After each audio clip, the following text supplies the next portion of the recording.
कभी ऐसा हुआ है कि कोई बहुत ज़रूरी काम सामने पड़ा है और उसे आखिरी मिनट तक टाले जा रहे हैं और मन में बस यही चल रहा है, आखिर मैं ऐसा कर क्यों रहा हूं? जेन बर्का और लेनोरा यूएन की एक किताब है प्रोक्रेस्टिनेशन, जो बिल्कुल इसी सवाल का जवाब देती है। और यकीन मानिए, इसका जवाब काफ़ी हैरान करने वाला है। चाहे जिम जाना हो, कोई ज़रूरी प्रोजेक्ट शुरू करना हो या बस एक मुश्किल सा फ़ोन कॉल करना हो, हम सब इस फीलिंग को जानते हैं, है ना? ये किसी एक इंसान की कहानी नहीं है, बल्कि ये एक बहुत ही कॉमन ह्यूमन एक्सपीरियंस है। जरा नए साल की शुरुआत के बारे में सोचिए। हम सब कितने बड़े बड़े लक्ष्य तय करते हैं, है ना? कि इस साल ज्यादा किताबें पढ़ेंगे, एकदम फिट हो जाएंगे। लेकिन फिर कुछ ही हफ्तों में वो सारा जोश, वो उत्साह पता नहीं कहाँ चला जाता है। ये कहानी तो हम सब की है, नहीं? और वो डेडलाइन का बढ़ता हुआ प्रेशर, जब तक आखिरी पल सिर पर नहीं आ जाता, हम काम शुरू ही नहीं करते। और फिर वो जो तनाव और फ्रस्ट्रेशन वाली फीलिंग होती है ना, हम सब ने महसूस की है। और देखिए, सबसे मजेदार बात क्या है, आपको जानकर हैरानी होगी कि इस किताब की जो लेखिका हैं, लेनोरा यूएन, उन्होंने खुद एक टेप डेक वापस करने में पूरे 6 महीने लगा दिए थे। इतना ही नहीं, जिस दिन उनकी ये किताब प्रोक्रेस्टिनेशन पर लिखी किताब पूरी हुई, उसी दिन उन्हें अपनी कार के इंस्पेक्शन और पार्किंग फाइन के लिए रिमाइंडर आए। तो हाँ, मतलब एक्सपर्ट्स भी टालमटोल करते हैं। तो चलिए अब इस पहेली को सुलझाना शुरू करते हैं। और सबसे पहले हमें टाल मटोल से जुड़े कुछ सबसे बड़े मिथकों को तोड़ना होगा। अक्सर ऐसा लगता है कि काश कोई बेहतर प्लानर होता या कोई बढ़िया सा ऐप मिल जाता तो बस सब ठीक हो जाता। लेकिन क्या ये वाकई सिर्फ टाइम मैनेजमेंट की समस्या है, या फिर इसके पीछे कुछ ज्यादा गहरा छिपा है? और हाँ, हम अक्सर खुद को कोसते भी तो है ना? खुद को आलसी, डिसिप्लिनलेस, न जाने क्या क्या कहते हैं। पर क्या ये सच में हमारी विल पावर की कमी है, या शायद हम सवाल ही गलत पूछ रहे हैं? सच तो ये है, और यही इस किताब का सबसे बड़ा सबक है, कि टालम टोल कोई मामूली आदत नहीं है। ये कॉम्प्लेक्स साइकोलॉजिकल मुद्दा है। मतलब जो हमें सतह पर दिखता है, ये उससे कहीं ज्यादा गहरा है। तो अगर ये आलस नहीं है तो फिर ये है क्या? जवाब है डर। टालम टोल का कनेक्शन अक्सर हमारे गहरे छिपे हुए डरों से होता है, ना कि अनुशासन की कमी से।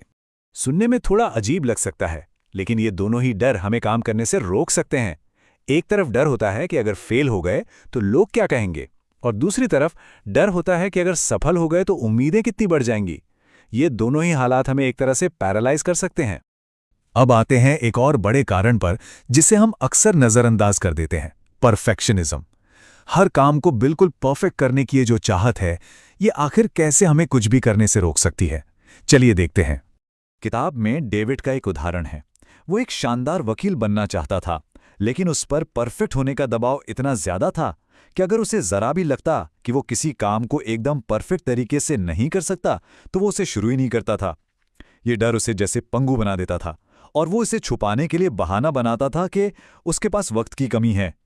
ये समझना बहुत जरूरी है कि परफेक्शनिस्ट भी दो तरह के होते हैं। एक वो जो पहाड़ की चोटी पर पहुंचने का लक्ष्य तो रखते हैं, पर उन्हें अपनी काबिलियत पर भरोसा भी होता है। और दूसरे वो जो उसी चोटी को देखते हैं और डरते हैं कि वो वहां तक कभी पहुंच ही नहीं पाएंगे। इसे कहते हैं मैलअडैप्टेड परफेक्शनिज्म, मतलब एक तरह का अनहेल्दी परफेक्शनिज्म। और यही लोग टालमटोल के जाल में सबसे ज्यादा फंसते हैं। ये जो साइकिल है ना, ये पूरी कहानी बयां कर देती है।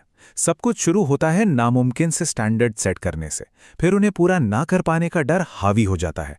नतीजा, काम में देरी, और आखिर में बहाना बनाया जाता है कि अरे टाइम ही नहीं था। ये एक ऐसा दुष्चक्र है जो कभी खत्म ही नहीं होता। तो याद रखिए, परफेक्ट से बेहतर अक्सर काफी अच्छा होता है। चलिए अब एक और जरूरी पहलू पर आते हैं, हमारा माइंड सेट। मशहूर साइकोलॉजिस्ट कैरल ड्वेक की रिसर्च के मुताबिक हम अपनी काबिलियत के बारे में जो मानते हैं ना, उसका सीधा असर इस बात पर पड़ता है कि हम मुश्किलों का सामना कैसे करते हैं। जो लोग फिक्स्ड माइंडसेट वाले होते हैं, वो ये मानते हैं कि उनकी इंटेलिजेंस और टैलेंट फिक्स्ड हैं, मतलब उसे बदला नहीं जा सकता। इसलिए उनके लिए कोई भी गलती करना अपनी काबिलियत में कमी का सबूत बन जाता है, और इसी चीज से वो बहुत डरते हैं।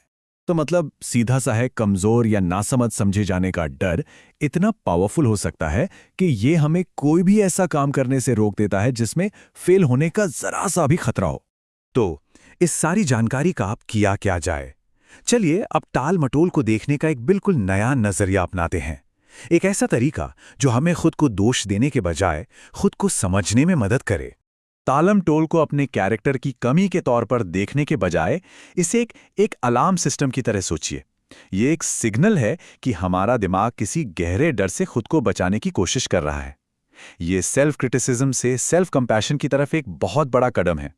देखिए, असली बदलाव सिर्फ ऊपरी तौर पर काम करने से नहीं आता, ये तो जड़ों तक जाने से आता है। कोई भी प्रोडक्टिविटी ऐप तब तक मदद नहीं कर सकता जब तक हम ये न समझ लें कि हम आखिर टाल मटोल कर क्यों रहे हैं। तो अगली बार जब कोई खुद को कोई काम टालते हुए पाए तो एक पल के लिए रुकिए। खुद को कोसने के बजाय खुद से पूछिए, मेरी ये टालमटोल मुझे क्या बताने की कोशिश कर रही है। हो सकता है जो जवाब मिले वो सब कुछ बदल दे।